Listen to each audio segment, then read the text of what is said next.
Fala pessoal, professor Lucas Martins por aqui de volta para a gente falar um pouquinho sobre falhas de mercado.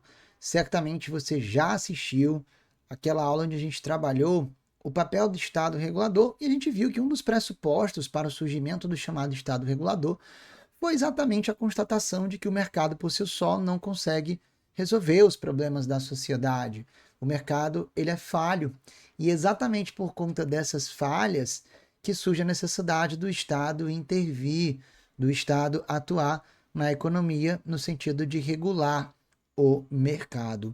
Esse tópico das falhas de mercado, gente, é muito explorado nas provas, tanto é que provavelmente aqui vai ser o tópico com o maior número de questões dessa aula e da aula passada, né? Que a gente trabalhou aquela parte mais introdutória, conceitos de regulação, autorregulação, regulação econômica, social, etc.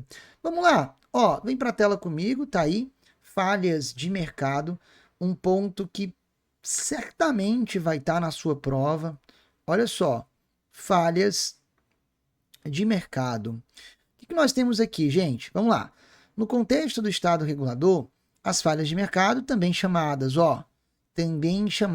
atenção, de barreiras de entrada, são situações em que os mecanismos de livre mercado, baseados na oferta e demanda, não conseguem alcançar a máxima eficiência na alocação, é dizer, na distribuição de bens e serviços, justificando a intervenção estatal para corrigi-las. Aqui nós temos um resumo perfeito, né, do que seriam as falhas de mercado. Nós temos situações, por exemplo, onde tem uma demanda maior do que uma oferta. Tem muita demanda e pouca gente ofertando aqueles bens. Temos um problema, temos uma falha. Ou o contrário, temos muita oferta e pouca demanda. Temos um outro problema. Então, o ideal seria termos exatamente a quantidade de oferta, né, proporcional à quantidade de demanda. Mas na prática não é isso que a gente vê. O mercado ele geralmente nos apresenta uma desproporção entre oferta e demanda, e para corrigir essa ineficiência que se impõe a intervenção por parte do Estado. Tá legal? Então, ó, tá aí. Nesse contexto, vem, ó, a intervenção regulatória refere-se a ações do governo ou de entidades reguladoras para corrigir as falhas de mercado e garantir o funcionamento eficiente dos mercados. O Estado regulador reconhece que o mercado por si só não consegue. O mercado por si só não consegue resolver o problema, resolver, melhor dizendo, né? Problemas como, aí vem, ó, resolver problemas como monopólios naturais, saneamento, energia, externalidades, poluição e assimetria de informação, como planos de saúde, contratos de seguro de veículo automotor, por exemplo, venda de carro usado, como a gente vai ver, que afeta o interesse público. Quando essas falhas ocorrem, os mercados eles não conseguem emitir sinais de preços que refletem o verdadeiro valor dos bens ou serviços, o que justifica a necessidade de intervenção regulatória. Em suma, há falhas de mercado quando a relação oferta e demanda não aloca, não distribui os recursos com eficiência. E aqui vocês vão ver comigo, ó, as principais falhas de mercado. Você tem a existência, a existência de externalidades, a provisão de bens públicos, bens que o setor privado não tem muito interesse em prover, exige-se aqui que o Estado faça, monopólios e poder de mercado, e a chamada informação assimétrica ou assimetria de informações. Comentando um a um. Existência de externalidades. Aqui nós temos, ó, o que são externalidades? Externalidades são custos ou benefícios que afetam terceiros, sem serem refletidos nos preços, sem serem refletidos nos preços. Exemplo clássico de externalidade, que traz custos a terceiros é a poluição.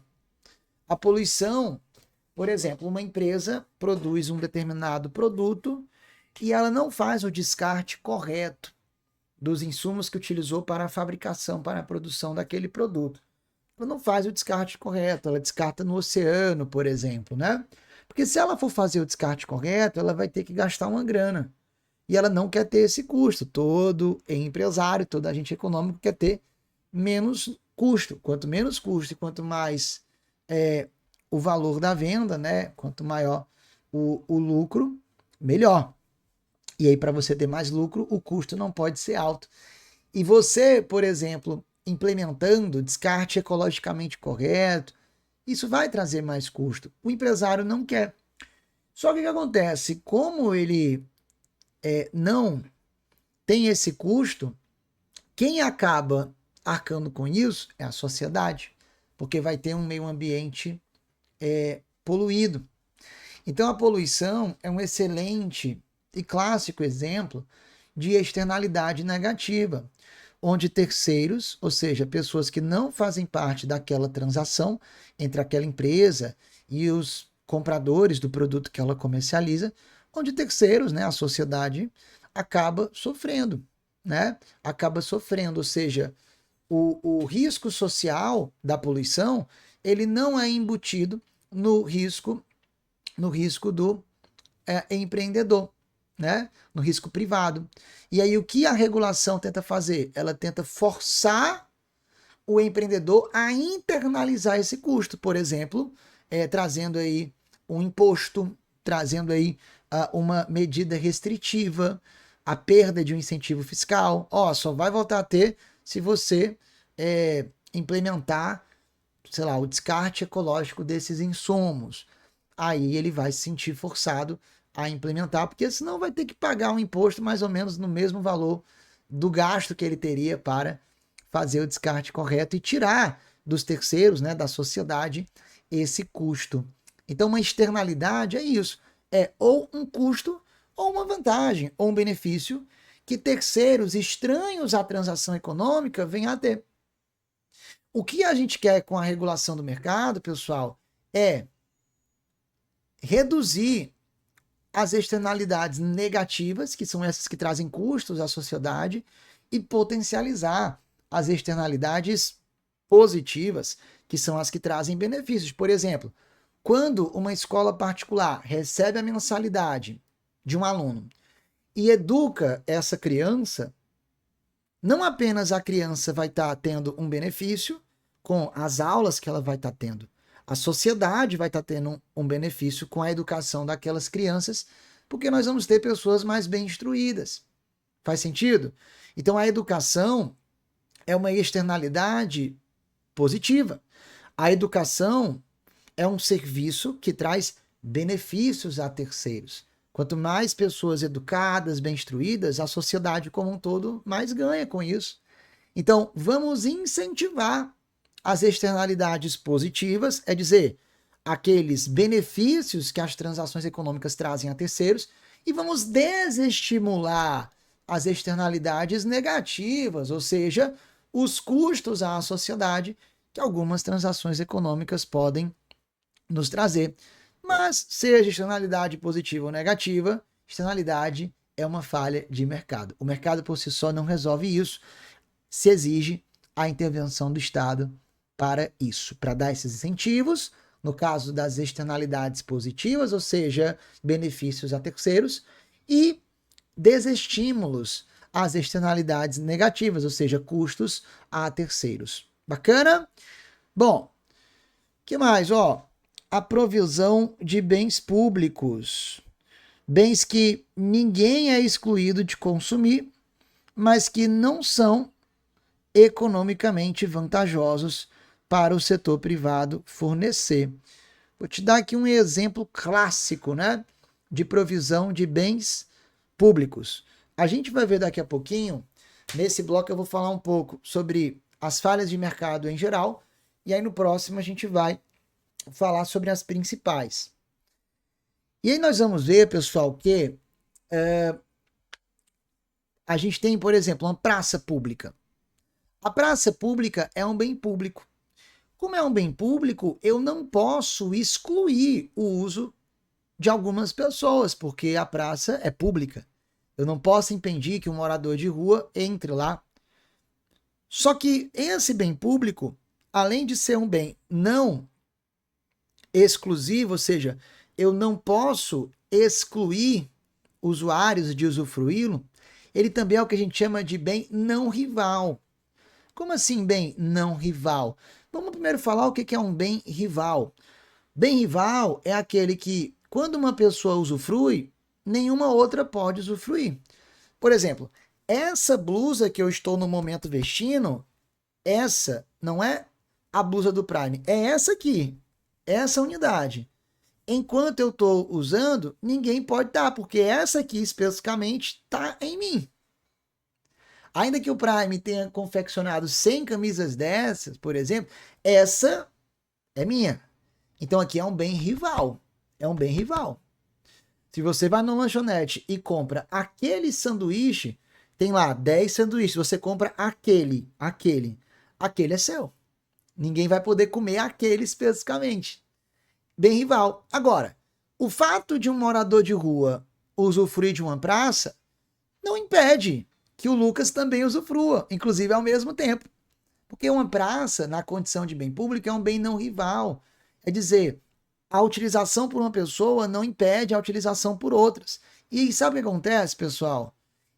Nesse caso dos bens públicos, por serem bens não exclusivos e não rivais, o setor privado ele não tem interesse em investir nisso, porque ele não pode cobrar por isso, basicamente, né? Por exemplo, se eu vendo computadores, computadores são bens privados, são bens exclusivos e bens rivais. Bens exclusivos só pode adquirir quem pagar. A praça é bem não exclusivo. Para usufruir não precisa pagar. Então, qual é o incentivo que uma empresa vai ter em fazer a manutenção daquela praça?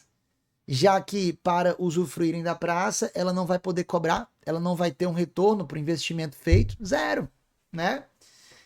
O computador é um bem exclusivo e rival. Então, isso faz com que o setor privado se estimule em prover bens privados. Mas bem público não tem incentivo. Só que, ao mesmo tempo que não tem incentivo, são bens que as pessoas precisam. A defesa nacional, as pessoas precisam desse serviço, a defesa do Estado.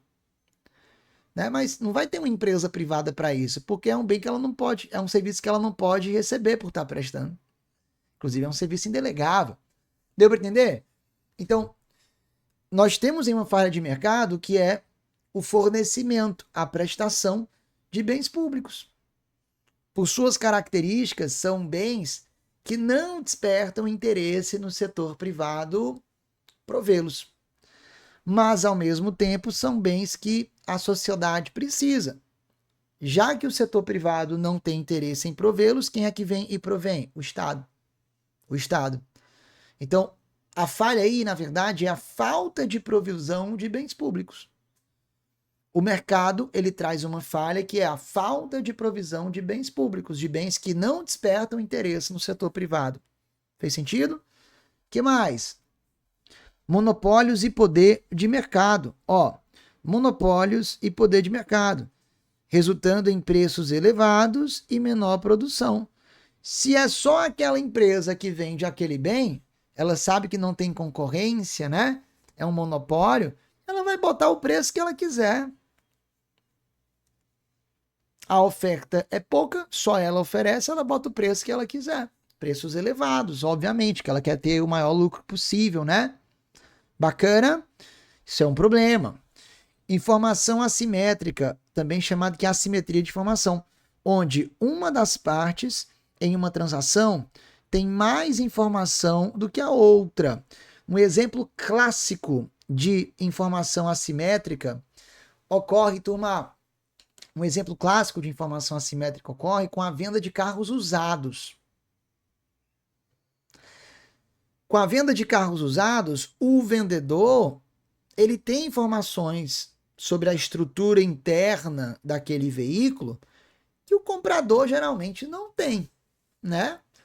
Então, se ele troca uma peça por outra, um motor por um mais antigo, dificilmente o comprador vai ter acesso a essa informação e aí, consequentemente, ele pode ser convencido a pagar um preço além do preço que aquele veículo realmente está valendo. Percebe? Isso é uma falha de mercado, né? Quando as informações não são simétricas, quando as partes envolvidas numa transação econômica não dispõem das mesmas informações. O Estado entra para regular isso aí também, tá bom? Para evitar essa falha. Bom, um pressuposto da teoria econômica, já que estamos falando aqui um pouquinho de economia também, um pressuposto da teoria econômica é o de que os recursos, eles são escassos, eles acabam, né?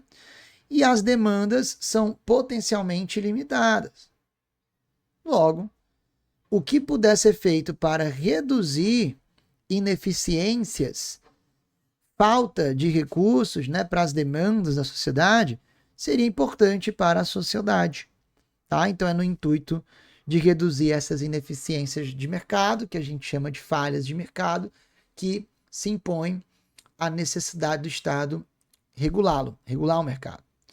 Ó, vamos lá. Aqui eu vou apenas reforçar o que a gente acabou de aprender. Veja abaixo alguns exemplos de falha de mercado. Aí você tem externalidades, bens públicos, monopólios e a informação assimétrica. Externalidades. Uma fábrica que polui um rio causa um custo para a população, que vai utilizar a água poluída, sem que ela, a fábrica, arque com esse custo social. As pessoas, uma vez consumindo uma água poluída por aquela fábrica, vão adoecer, vão gastar com remédio, com internação, e a fábrica não vai arcar com isso. Percebe que a fábrica está vendendo produto para o consumidor, mas o Joãozinho que mora ali naquela comunidade em Ribeirinha, ele não está participando da transação. Ele é um terceiro. Ele é um terceiro que está tendo um custo. É uma externalidade negativa, porque não traz um benefício ao Joãozinho, está trazendo o quê? Um custo, né? O Estado ele pode intervir através de regulamentações ambientais para internalizar esse custo. É dizer, para fazer com que a empresa arque com esse custo. Bacana? Bens públicos, ó. A iluminação pública, a defesa nacional são bens públicos, pois o consumo por um usuário não impede o de outros, né? Aqui é o que a gente chama de bem não rival. Ó, o consumo de um não impede o de outros. Imagina, eu tô passeando aqui na beira-mar em Fortaleza, eu tô usufruindo da iluminação pública. O fato de eu estar lá impede que você também usufrua da iluminação que é pública? Não, é um bem não rival. É um bem não rival. Agora, se eu paguei por essa luminária, eu usufruindo dessa, você não pode usufruir dessa luminária, porque essa luminária é um bem privado. E o bem privado, esse sim, é bem exclusivo, tá bom? Desculpa, é bem rival, é bem rival. Os bens públicos, ó, são bens não rivais. Então aqui, aqui, ó, nessa partezinha, a gente vai ter aí o que a doutrina chama de, ó, bem não rival.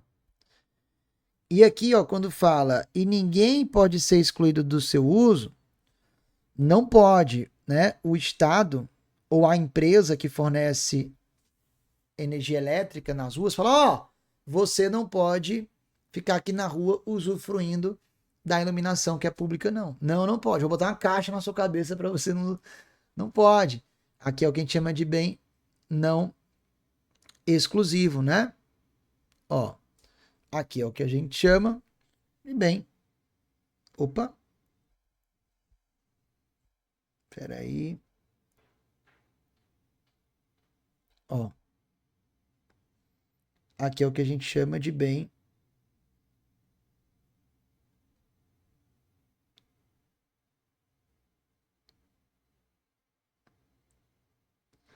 não exclusivo. Então, os bens públicos são não rivais e não exclusivos. Como os preços não refletem o custo exato, o setor privado não os fornece eficiente. Por que o preço não reflete o custo exato, pessoal? O preço não reflete o custo exato porque ele praticamente não pode cobrar, né? E aí, nesse caso, o Estado deve assumir essa função. Monopólios. Quando uma única empresa domina um mercado, ela pode subir os preços e reduzir a quantidade de bens oferecidos, prejudicando os consumidores. O Estado pode intervir com leis de concorrência para evitar ou corrigir essa situação. Informação assimétrica. Em uma transação de carros usados, o exemplo que eu trouxe, o vendedor sabe o verdadeiro estado do veículo, mas o comprador não. Isso pode levar a decisões subótimas. Né? Tá aqui a definição para depois você ler, abaixo do ideal. E o Estado pode impor requisitos de transparência para que o comprador tenha informações adequadas. Bacana? Como que já foi cobrado em concurso? Vamos praticar? Vem para cá. 2025. Olha só, acerca de gasto público, mercado e regulação, julgue o item seguinte, questão 2025 da CESP. Regulação pode ser entendida como a intervenção do Estado na economia. Regulação pode ser entendida como a intervenção do Estado na economia, né? Regulação econômica, no caso, pode, por leis, normas e controles, com o objetivo de corrigir falhas de mercado e promover o bem-estar coletivo. Gente, perfeito, né? É exatamente isso que se busca com o Estado regulador, né? Corrigir falhas de mercado, tá bem? 6, vamos lá, 6 de 2024. A ação de intervenção regulatória em um mercado, alterando decisões de oferta e demanda, justifica-se quando, os mercados falham em emitir os sinais corretos de preço. Já tá aí o nosso gabarito com certeza, né, quando os mercados falham. Certinho? Os outros estão errados, né? Mas estão errados por quê, Lucas? Olha o que você tem aqui no item 6. O item 6 diz assim, o item B, perdão. Quando preços e salários são perfeitamente flexíveis. Bom, flexibilidade de preço e salário tem a ver com um mercado que se ajusta rapidamente, né, às condições de oferta e demanda. É exatamente o contrário, né? Quando eu falo em falhas de mercado, em intervenção regulatória, é exatamente o contrário. É quando os preços e salários não são flexíveis. Se são flexíveis, eles conseguem se reajustar rapidamente, tá? C,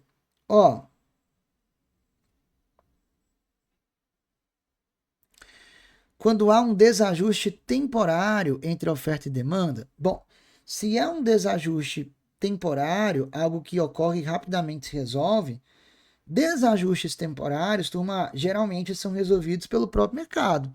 Agora, se é um desajuste permanente, né, recorrente, que está durando muito tempo, aí se exige uma intervenção. Mas temporário, algo que rapidinho ocorre, geralmente volta à normalidade com o próprio mercado. E o item é necessário atender a demandas de grupos de interesse. Na verdade, pessoal, demandas sociais, né? E não demandas de grupos, de interesses, demandas sociais. O que se busca com a intervenção regulatória por parte do Estado é exatamente diminuir as demandas de grupos de interesse para evitar que essas demandas de grupo de interesse prejudiquem o interesse social da coletividade. Então, o item A realmente é o nosso gabarito, tá? Eu vou dar um pequeno intervalo e aí na volta eu vou comentar mais detalhadamente e vamos resolver várias questões sobre as 3 principais falhas de mercado que já estão aqui embaixo, externalidades, bens públicos e assimetria de formação. Cai pra caramba, fica aí que a gente volta já. Pessoal, vamos lá seguindo, vem para a tela, vamos explorar agora mais a fundo essas que são as principais falhas de mercado. E vocês vão ver a quantidade de questões sobre cada uma delas. Vamos lá? Ó, tá aí. O Estado regulador intervém na economia para corrigir as falhas de mercado, isso a gente já sabe, como as externalidades, ó, que são, e aí a ideia de externalidades, né? Ó, externalidades, vou até mudar aqui a cor, para deixar claro que a gente está focando nessa falha e não nas demais. Externalidades que são efeitos positivos ou negativos de ações econômicas que afetam terceiros sem compensação. Para isso, o Estado, estabelece regras, supervisiona e fiscaliza o setor privado, utilizando agências reguladoras e instrumentos como impostos, subsídios e provisão pública, garantindo que o mercado atue em benefício do bem comum e do interesse público. Vamos lá. Externalidades, vem. Vamos focar nas externalidades. Aí depois a gente vai trabalhar aqui algumas questõezinhas. Não, minto, eu deixei as questões para o final, né? Ó. Então vou falar das externalidades, depois da questão do bem público e depois da assimetria de informação. Aí sim, no final, vocês vão ver aí uma série de questões de prova, ó, o tanto, ó. Olha o tanto de questões cobrando essas falhas de mercado. Legal, né? E o material ficou caprichadinho demais. Deu um trabalho que você não tem ideia, mas ficou bem bacana, bem organizadinho. Vamos lá, ó. Externalidades. Tá aí. Externalidades ocorrem quando uma ação ou um agente econômico, seja pessoa física, pessoa jurídica, né, indivíduo ou empresa, gera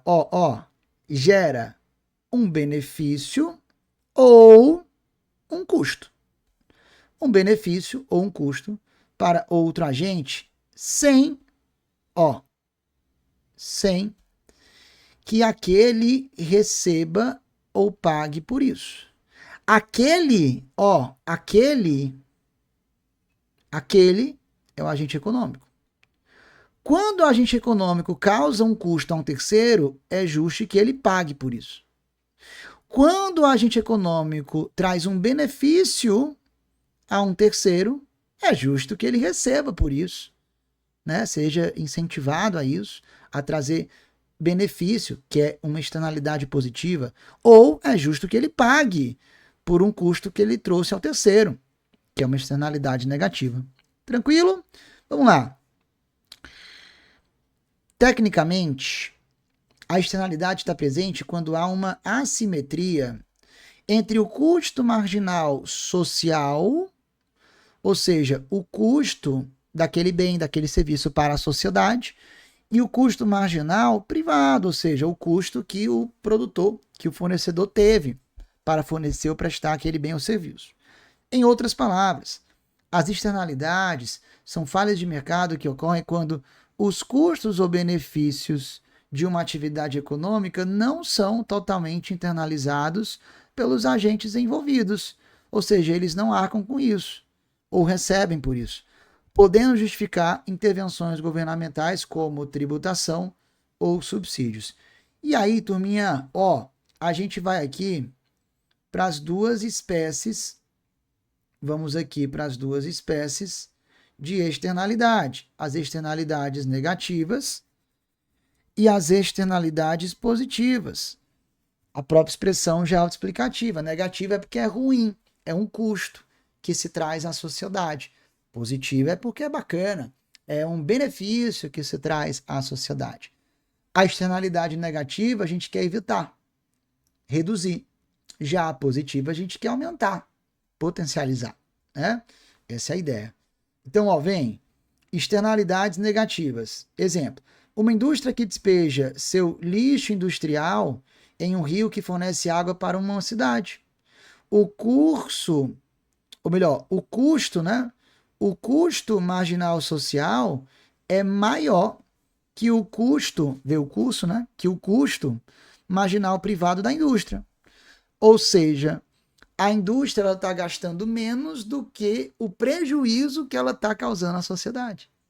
O custo à sociedade está sendo maior do que o custo financeiro que ela teve para isso. Isso é ruim, né? É uma falha de mercado.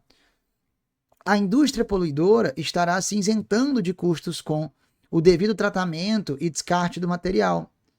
Até porque quanto mais custo, lembra? Menos lucro. Então ela foge disso, né? E a sociedade que se lasque. Por outro lado, a população, estará absorvendo todo o prejuízo, ficando exposta a doenças e à própria deterioração ambiental. Nesse caso, há uma externalidade o quê, turma? Nesse caso, claramente, temos uma externalidade, negativa, né? Negativa, já que o custo marginal social é maior que o custo marginal privado. Deu para entender? Já a externalidade positiva é o contrário. Por exemplo, a educação. A educação costuma ser apontada como capaz de gerar externalidades o quê? Positivas, uma vez que pessoas bem instruídas tendem a tomar decisões compatíveis com o exercício da cidadania. Redução da violência, respeito à legislação, cuidados com a saúde. Nesse caso, o custo marginal social, ele é menor que o custo marginal privado. E isso é bom, é positivo. Outro exemplo, a vacinação, que beneficia não apenas quem se vacina, mas também quem não se vacina. Deu para entender, pessoal? Bacana? Não é difícil, né? Vamos lá. Como que o Estado regulador atua nas externalidades, né? Como atuar nas externalidades? Compete ao Estado incentivar as externalidades positivas, claro, né? As que são benéficas à sociedade, e buscar mecanismos para reduzir as externalidades negativas, ou seja, as que são ruins para a vida em sociedade. Não é isso? E com isso reduzir as falhas de mercado. E aqui, pessoal, fiz um quadro bem legal para vocês, um quadro comparativo bem bacana. Você está com o material em mãos, né? Depois você pode bater um print dele, tirar o zoom, recortar, imprimir. Ficou bem legal, Fiz aqui um comparativo, né? Vamos lá. Eu tenho aqui a externalidade negativa e eu tenho aqui a externalidade positiva. Qual é a natureza de cada uma dessas duas externalidades? Exemplos. Qual é o problema que elas apresentam e como regulá-las? Vamos lá. Externalidade negativa é um custo. É um custo que uma ação impõe a terceiros sem que estes sejam compensados. E que nem o produtor, nem o consumidor arcam com o custo total. Enquanto a externalidade negativa apresenta um custo ao terceiro, a positiva apresenta um benefício. Benefício que uma ação proporciona a terceiros, sem que haja uma compensação para quem gera o benefício.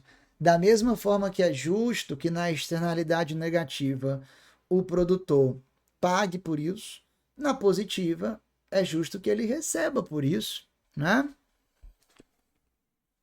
Exemplo de externalidade negativa: poluição de uma fábrica, barulho excessivo, fumo passivo, né? Que é quando alguém está num ambiente, não é fumante, mas o ambiente é fechado e lá se admite que as pessoas fiquem fumando. A pessoa que está fumando, ela está trazendo um dano a ela, mas também a quem está ao lado, a um terceiro, né? Então, nessa relação entre a empresa que vende o tabaco e o usuário, eu tenho uma externalidade. Quando o usuário está utilizando, quando o usuário está fumando, ele está trazendo um custo ao terceiro que está lá, próximo a ele, né? Seria uma externalidade negativa. Exatamente por isso que o Estado intervém exigindo áreas específicas para quem quer fumar, né? Não admitindo que se fume em todas as áreas do estabelecimento. É nesse sentido, de reduzir essa falha de mercado. Exemplo de externalidade positiva, vacinação, como a gente falou, ó, beneficia o indivíduo e protege a comunidade. Educação de qualidade, beneficia o aluno e a sociedade. Investimento em pesquisa e desenvolvimento. Qual é o problema de mercado, ó, das externalidades negativas? Os agentes, eles têm um incentivo a produzir mais, já que eles não arcam com esses custos sociais, né? Eles têm um incentivo a produzir mais do que a quantidade socialmente ótima, pois não internalizam, eles não arcam todos os custos. E qual é o problema de mercado da externalidade positiva? O mercado tende a produzir menos benefícios do que a quantidade socialmente ótima, pois os benefícios para terceiros não são capturados pelos indivíduos que tomam a decisão de produzir ou consumir. Na medida em que o Estado vem a bonificá-los, eles tendem a trazer mais ainda, né? Bonificá-los. Exatamente por isso, ó, a questão do incentivo. Como regular externalidades positivas? Com incentivos, vai. Se eu quero que o produtor traga mais, né, ó, intervenção governamental para incentivar a produção de mais benefícios sociais, como subsídios, incentivos fiscais, investimento direto em educação e pesquisa. Agora, como regular as externalidades negativas que eu não quero? Eu não quero intervenção governamental para reduzir o custo social, como imposição de impostos, inclusive, ó, logo abaixo a gente vai falar do famoso imposto, ó, pigoviano, né? Que é uma das formas de regular as externalidades negativas, mas não a única. Além dos impostos, ó, criação de regulamentações ambientais rigorosas para forçar a internalização de custos. Certo? Então, aqui aprofundando um pouco sobre as externalidades negativas e positivas, e cuidado, as externalidades positivas, elas também aparecem como falhas de mercado, porque elas, vamos dizer assim, aparecem menos do que a gente gostaria. Tá aí, ó, é um problema, tá? Então, não é apenas a externalidade negativa que aparece como uma falha de mercado. As externalidades positivas também, certo? Também. Bom, vamos falar aqui rapidinho do chamado imposto pigoviano. Já vi isso aqui em prova, por isso eu trouxe para vocês. Ó, tá aí. Imposto pigoviano. É um instrumento fiscal proposto por Arthur Pigou, né? Usado, daí o nome, pigoviano, usado para corrigir externalidades negativas. Ele busca internalizar o custo social dessas externalidades, ajudando o preço de mercado através de impostos. A imposição de imposto pigoviano é uma solução clássica na teoria econômica para lidar com externalidades negativas. Este imposto equaliza o custo privado com o custo social. Como o custo social for maior do que o custo privado, vamos aplicar esse imposto para a pessoa pagar no imposto ter um custo maior, equalizando com o custo que está trazendo à sociedade. Ou seja, incentivando os agentes econômicos a reduzir os impactos negativos. Se reduz o impacto negativo, não vai estar sujeito ao imposto pigoviano. Se traz impactos negativos, vai estar sujeito. Eu não quero pagar imposto, então se eu não vou ter custo pagando imposto, eu prefiro ter custo fazendo o que é o certo, internalizando o custo social, né? Exemplo prático, uma fábrica de papel que polui um rio pode ser sujeita a um imposto pigoviano. Esse imposto reflete o custo da poluição para a sociedade, incentivando a fábrica a investir em tecnologias mais limpas para minimizar a poluição e, consequentemente, o imposto, né? Sobre bens públicos, ó, vamos lá. Sobre bens públicos, aqui eu estou agora diante de uma outra falha de mercado. Bens públicos são aqueles, ó, não excludentes e não rivais. Não excludentes e não rivais. O que é um bem não excludente? Ó, são não excludentes porque nenhuma pessoa pode ser impedida de consumir o bem por não pagar. Ah, você não está pagando para usufruir da iluminação desse poste. Então você, morador de rua, não pode sentar aqui embaixo desse poste. Tem como? Não tem. Porque a iluminação pública é um bem não excludente. Eu não posso excluir do seu usufruto aquele que não paga por ele. Agora, o poste que está dentro de um clube, opa, aí é um bem excludente. Só pode entrar no clube quem for sócio, quem pagar, né, a mensalidade para ser sócio. Aí não é iluminação pública mais. Aí é um bem privado, que é um bem excludente. Eu posso excluir do usufruto do bem aquele que por ele não está pagando, aquele que não está pagando pelo usufruto do bem. O bem público não, é não excludente. Não rival, ó, vem para a tela. Não rival, porque o consumo do bem por uma pessoa, veja, não impede o consumo por outra pessoa. Se eu estou usufruindo da iluminação pública, isso não impede que você também usufrua daquela mesma iluminação pública. Não rivaliza, né? É nesse sentido. Aí estão aí os exemplos, turma. Iluminação pública, defesa nacional, uma praça pública, um parque público. O que eu consumo de iluminação pública, pegando esse exemplo, não impede que você consuma o quanto quiser. Ou seja, é um bem não rival. E mais, ninguém pode ser impedido de consumir iluminação pública por não estar pagando. Ou seja, é um bem não excludente, tá? Aí fica a pergunta, ó, por que os bens públicos apresentam uma falha de mercado? Vamos lá. Por serem não excludentes e não rivais, não despertam interesse da iniciativa privada em provê-los, já que não poderão cobrar por seu usufruto. Ora, pessoal, o empresário ele vai produzir um produto, ele vai prestar um serviço para ter lucro. E para ter lucro ele vai cobrar pelo bem fornecido, pelo serviço prestado. Só que quando se trata de bem público, ele não pode cobrar. Ele não pode falar, ô campeão, você só vai usufruir se pagar. Não, é um bem não exclusivo. Então ele não tem interesse, já que não vai ter lucro. Daí a falha de mercado. São bens que a sociedade precisa, mas não despertam, por suas características, interesse no setor privado em provê-los. E aí como é que o Estado, intervindo na economia, resolve essa falha? O próprio Estado vai lá e fornece e presta o bem, o serviço. Né? É a ideia. Ó, vem. O setor privado não tem incentivos para oferecê-los adequadamente. Nesse sentido, há uma demanda não atendida pelo setor privado, o que exige uma atuação do setor público, ou seja, uma intervenção do Estado. Tá, entendi. Só que, vamos lá, no que difere os bens públicos dos bens comuns? Ou ainda, os bens públicos dos bens comuns, dos bens privados, dos bens de clube? Já ouviu falar nessa expressão? Tá aí, ó. Vem comigo para a tela. Ó, vem comigo para a tela.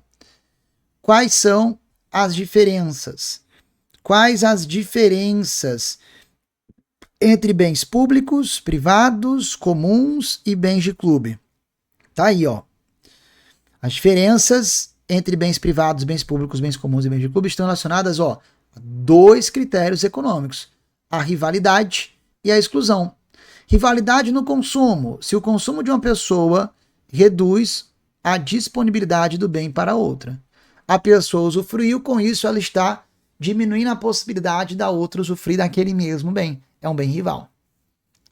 Se não reduz e nem inviabiliza, é um bem não rival. Se inviabiliza ou pelo menos reduz, é um bem rival. Exclusão.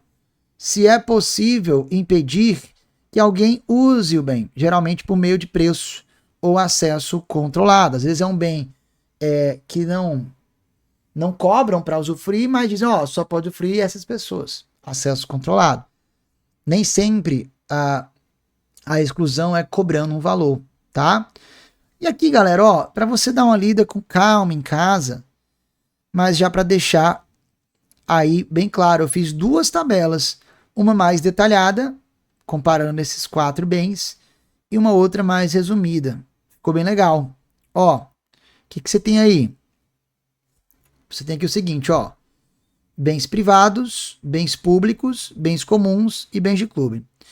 Os bens privados, ao contrário dos bens públicos, são bens rivais e exclusivos. Logo, são bens consumidos, ó, individualmente e têm um dono. O consumo por uma pessoa impede que a outra usufrua, por isso são bens rivais. A pessoa que não paga pode ser excluída, por isso são bens excludentes, os privados. Exemplo, se você compra um sanduíche, só você o consome. Ninguém mais pode comer aquele sanduíche que você comprou. Bem privado. Os bens privados, eles são fornecidos pelo setor privado porque eles trazem lucro ao produtor, ao fornecedor, né? Agora, os bens públicos são exatamente o contrário, ó. Bens públicos são oferecidos a todos simultaneamente e não individualmente. São oferecidos a todos simultaneamente.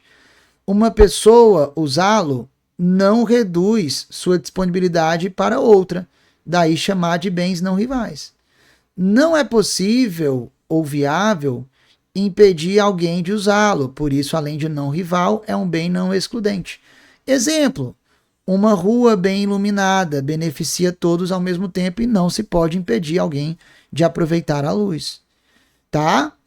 Então, ó, eu tenho aqui conceitos antagônicos. Ao passo que os bens privados são bens exclusivos e rivais, os bens públicos são bens não exclusivos e não rivais. Porém, eu vou ter bens rivais e não exclusivos, que são os bens comuns, assim como eu vou ter o oposto, ou seja, bens não rivais, porém exclusivos, excludentes, são os chamados bens de clube. Os principais são os dois primeiros, mas é importante você também conhecer um pouquinho dos bens comuns e dos bens de clube, tá? Vamos lá? Os bens comuns, eles são rivais. Se alguém usa demais, prejudica os outros. Mas apesar de bens rivais, o uso excessivo pode prejudicar o uso por outras pessoas, são bens, ó, não excludentes. É difícil controlar o acesso. Tendem à superexploração. É o chamado problema da tragédia dos comuns. Olha o exemplo. Pesca em lago público.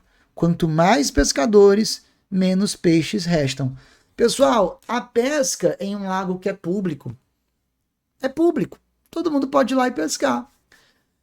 Só que acontece, a pesca excessiva ali vai fazer com que tenha menos peixe, vai trazer danos ao meio ambiente, né? Eu não posso excluir, né?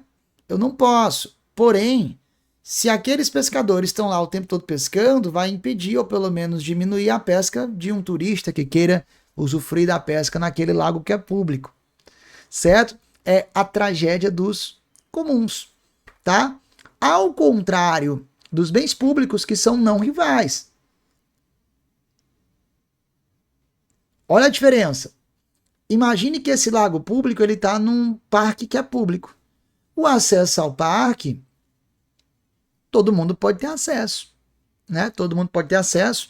Eu entrar no parque não impede que você entre.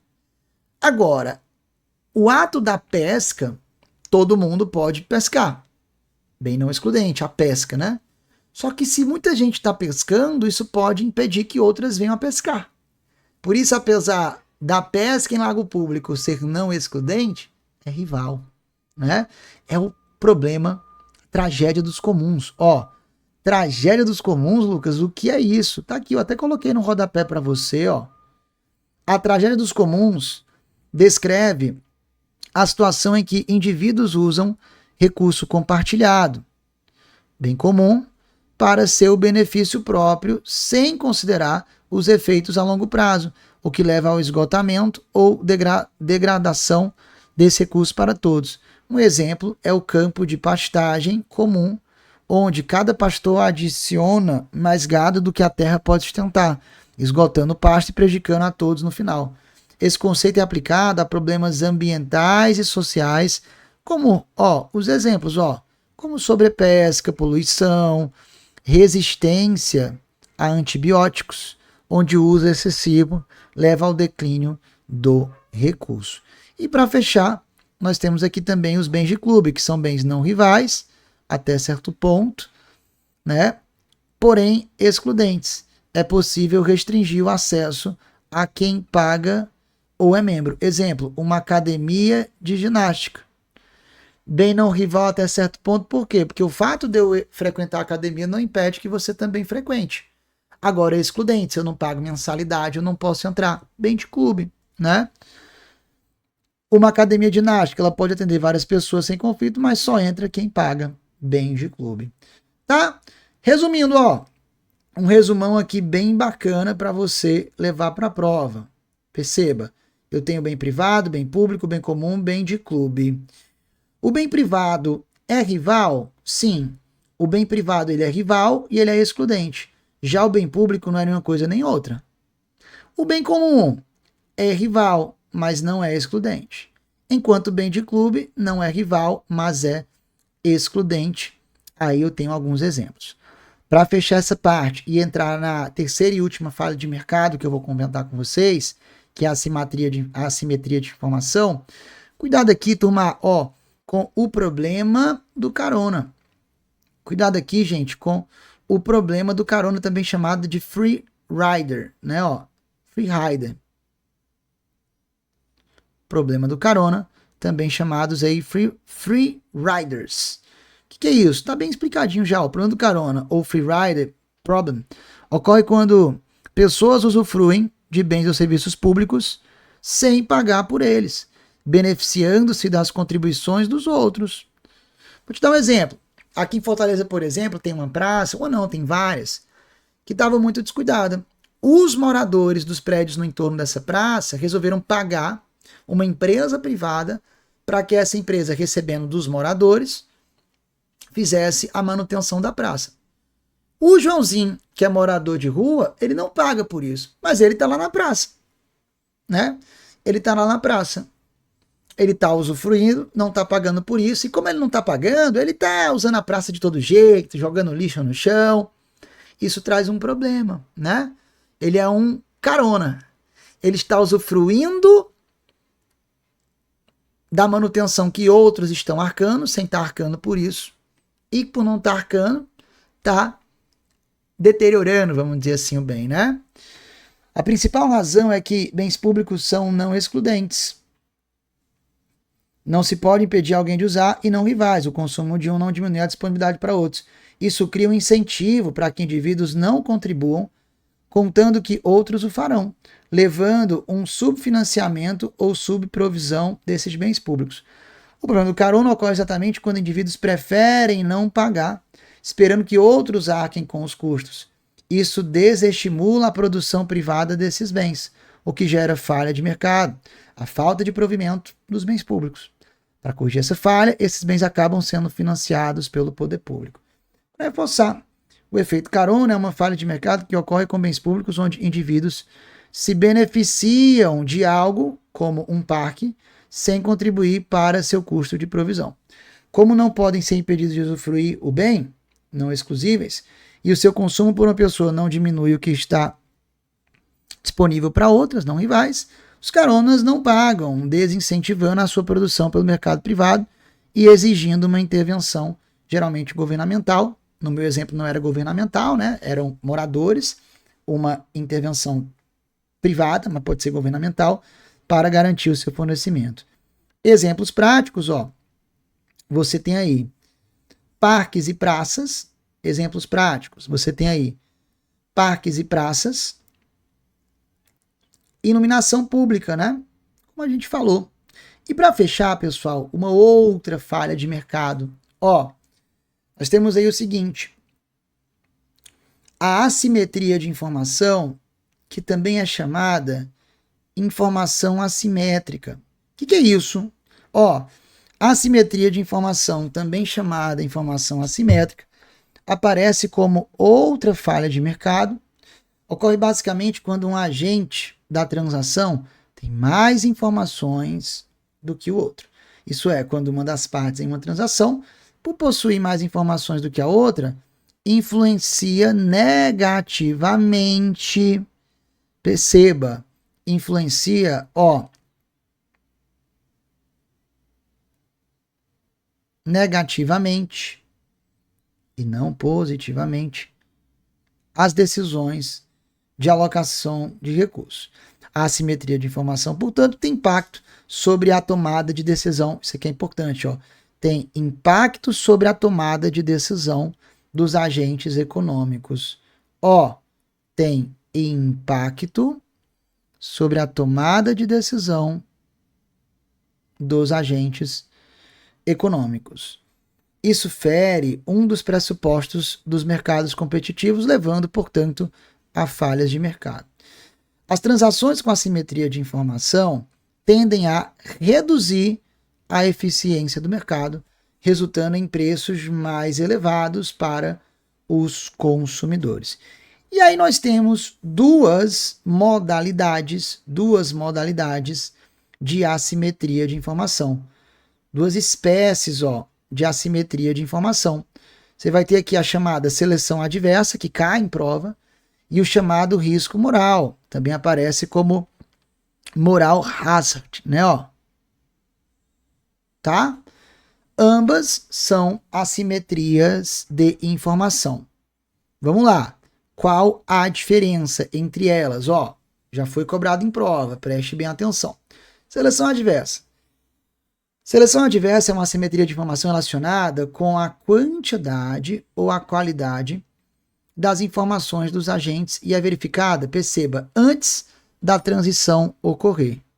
Perceba, antes da transição ocorrer. A gente vai ver que no caso do risco moral, ocorre após, né? Aqui é pré-contratual, enquanto aqui no risco moral, eu tenho uma assimetria de informação que é o quê, que vai ser pós-contratual, tá? Vai ser, pós, opa, cadê?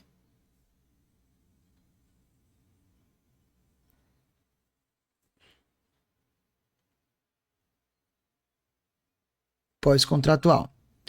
Mas vamos lá, vamos por partes. Vamos aqui primeiro falar, então,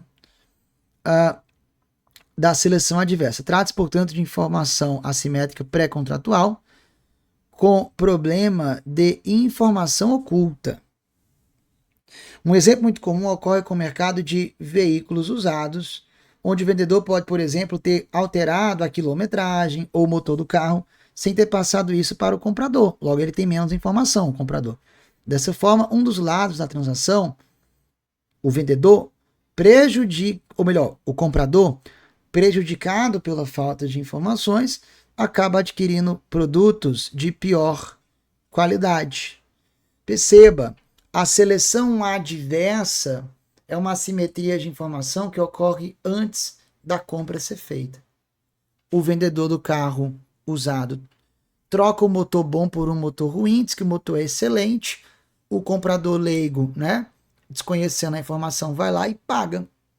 Ou seja, foi um produto de pior qualidade daquilo que a ele foi repassado. Mentiram na informação. É uma informação assimétrica, é uma seleção adversa, ocorre antes do contrato. Já o risco moral, que também é uma assimetria de informação, esse ocorre após. O contrato. Vem para cá que eu vou te explicar.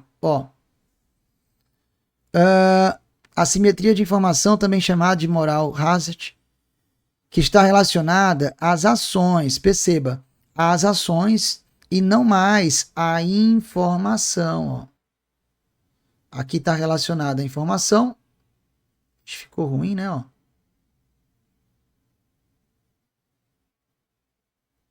E aqui está relacionado às ações. Tá? As ações dos agentes que são verificadas, perceba, aqui não é antes. Aqui é o que, turma? Aqui olha que interessante, o comparativo. Aqui é após. Vixe, ficou ruim, né? Aqui é após a transação ocorrer. Trata-se, portanto, de uma informação assimétrica pós-contratual, com problema não na informação em si, mas em uma ação oculta. Exemplo você vai pegar. Exemplo ocorre com o mercado de seguros, onde o contratante, ou seja, aquele que está usufruindo do seguro, após assinar o contrato de seguro, acaba alterando seu comportamento para ter menos cuidado com o veículo, deixando estacionado na rua, por exemplo. Olha a situação, né? Acabei de comprar meu carro, não tenho nenhum contrato com seguradora. Eu não estaciono meu carro na rua nem a pau, porque eu tenho medo de levarem meu carro. Agora, depois que eu estou pagando uma seguradora de veículo, aí eu penso, já que eu estou pagando seguro que é caro pra caramba, tô nem aí. Eu não vou mais agir de forma cuidadosa, tão cuidadosa. Eu vou estar sendo besta. Eu vou deixar meu carro aí na rua mesmo. Se assaltarem, a seguradora vai me pagar outro. Isso também é uma informação assimétrica, mas após o contrato. E o foco aqui não está na informação em si. Aqui está na ação por parte daquele que está usufruindo do serviço. É o chamado risco moral, né? Isso também é uma falha de mercado, tá bom? Alguns trazem também como uma terceira espécie de informação assimétrica a chamada informação privilegiada, que tem tudo a ver com o Estado, né? A chamada, informação privilegiada. Para muitos, outro tipo de informação assimétrica é a chamada informação privilegiada. Trata-se de informação que algumas pessoas podem ter sobre fatos que não são de conhecimento público, muito comum no âmbito interno do poder público, sobretudo em órgãos dos mais altos escalões, tá? Turma, vou fechar esse bloco com vocês. No outro bloco, a gente vai falar sobre falhas de governo, mas antes vamos resolver várias questões sobre as falhas de mercado, tá? Então vamos exercitar falhas de mercado no próximo bloco e diferenciá-la das falhas de governo e também das falhas de Estado para fechar esse assunto importante do papel regulador do Estado. Até lá!